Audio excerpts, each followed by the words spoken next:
À Conakry, l'hôpital de Donka accueille les malades atteints du Covid en Guinée. Et depuis quelques jours, il s'est équipé avec une technologie guinéenne.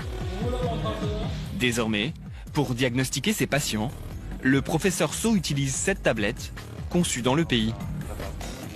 Là, elle nous permet de prendre les paramètres vitaux. Nous avons à partir de ça la saturation. Voilà. Et donc nous avons la saturation qui est de 99%.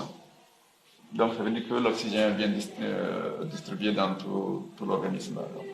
Et puis nous avons la fréquence cardiaque qui est de 82. Mais en plus de ça, à partir de cette caméra thermique-là, on peut prendre la température. Ça permet de suivre les constantes vitales des malades. Quantité d'oxygène dans le sang, rythme cardiaque, température, cette tablette permet de mettre en évidence les symptômes de la maladie. S'il y a une couleur rouge, ça veut dire qu'il faut intervenir. Il faut intervenir, il faut voir pourquoi il n'est pas bien, pourquoi il désature. Il faut l'examiner et puis il faut l'envoyer. S'il a besoin de l'oxygène, il faut mettre de l'oxygène. S'il a besoin de beaucoup d'oxygène, d'ailleurs s'il désature beaucoup, il faut l'envoyer dans la salle de réanimation, etc., etc. Cette innovation, qui change la vie des professionnels de santé, c'est Muntaga Keita qui l'a conçue. Ce pionnier de la télémédecine travaillait déjà sur des projets de diagnostic à distance. Face à la pandémie, il a développé cette tablette en moins de 7 jours.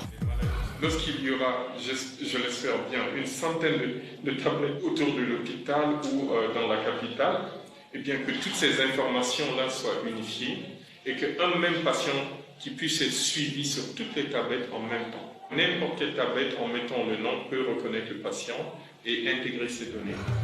La tablette est en cours de test par les équipes du professeur Sow. Si les tests sont concluants, l'hôpital devrait passer commande de plusieurs exemplaires. Prix catalogue, 3 000 $ pièce. Un prix qui pourrait baisser si les commandes sont importantes. De par nos propres innovations et tout ce que nous attendons, c'est une réactivité des pouvoirs publics au niveau des décisions, surtout changer la cadence, aller sur une cadence d'urgence plutôt que d'aller dans une cadence normale où on a le temps. Non, là, on n'a pas le temps. Nous n'avons pas le temps d'aller dans un processus d'homologation Union européenne ou autre. Il s'agit de Covid, un virus mortel. On essaye d'aller vite pour sauver des vies. Si on peut sauver une vie, on sauve l'humanité, donc ça en vaut la peine pour nous. Le vœu de Muntaga pourrait être exaucé. Déjà, plusieurs établissements de santé se sont montrés intéressés.